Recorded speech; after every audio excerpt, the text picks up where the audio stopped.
So what's going to help you create ketones faster? Doing some low intensity aerobic work or going to the gym and leaving it all on the gym floor? You know, quite honestly, the jury is still out. There's a lot of ambiguity between what's going to actually allow you to create ketones faster.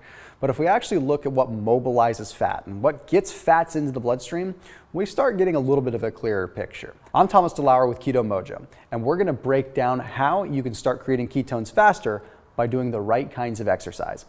See, the first thing we have to look at is we get maximum fatty acid oxidation at relatively low intensities. Between 25% and 60% of our maximum heart rate is where we're going to see sort of the sweet spot of our body utilizing fats as a fuel source. Now, this is whether you're in ketosis or not, to be completely honest.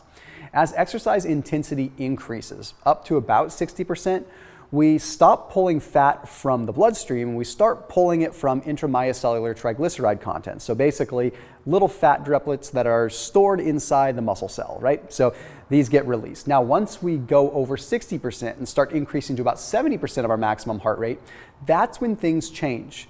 So when you're working really hard at the gym and you're pushing it really hard and you're lifting heavy weights and you're sprinting, that's a lot more of an anaerobic activity, which actually utilizes carbohydrates for fuel. So that means you're mobilizing less in the way of fat when you're working harder. It's kind of wild, right? You would think you'd be burning more fat. Now, on the contrary, there could be a good thing that comes from this, because when you work out at a high intensity, you drain your glycogen stores. Glycogen is the stored carbohydrate that's in your muscles. So if you start to drain your glycogen stores, then in theory, you could start to create ketones because you have less stored carbohydrates in your body. But it begs the question, do we really have to have our glycogen stores low in order for our liver to produce ketones? Because once you're already in ketosis, your glycogen levels are somewhat full most of the time and you're still producing ketones. So it's not for certain that our glycogen levels need to be low in order to just produce ketones.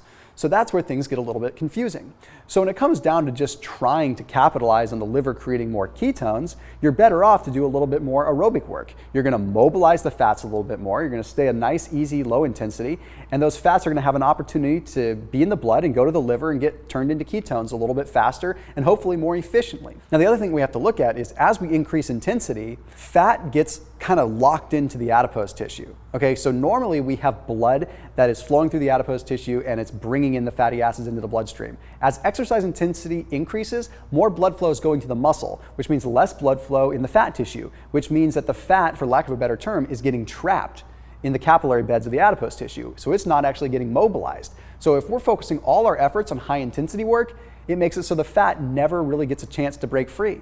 Now, additionally, as we increase intensity and we start having more in the way of carbohydrate metabolism occurring for energy, we also have a block of what's called carnitine palmitoyl transferase 1, or CPT1. CPT1 is what allows fat to go from the bloodstream into the cell. Okay, it's the carnitine shuttle pathway. Without that CPT1, the fat can't go into the cell. So even if there is fat that's floating around, it's getting blocked. Okay, now additionally, there's also an increase in what's called malonyl coenzyme A, which further blocks this from happening. So the long story short is the higher the intensity, the more that you're actually blocking fat from going into the cell. Does that mean that you shouldn't do any high intensity work? Absolutely not. I think it's a balance. A little bit of high intensity work, maybe about 20 to 30% of your workout being high intensity to drain your glycogen as much as you can, and another 70 to 80% of it being aerobic, at least until you're creating a good amount of ketones. And honestly, it all comes down to bioindividuality. What's going to work for you might not work for me. The only way that you'll know for sure is if you're testing.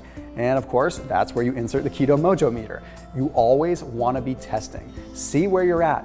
Maybe you're someone that's going to get more of an effect by doing more anaerobic workout type stuff in the gym than someone that's doing more of an aerobic work, right? It all depends on the person. That's why it's up to you to test. So you leave the guesswork out of the equation and leave the measuring to the meter. As always, I'm Thomas DeLauer, and I'll see you soon.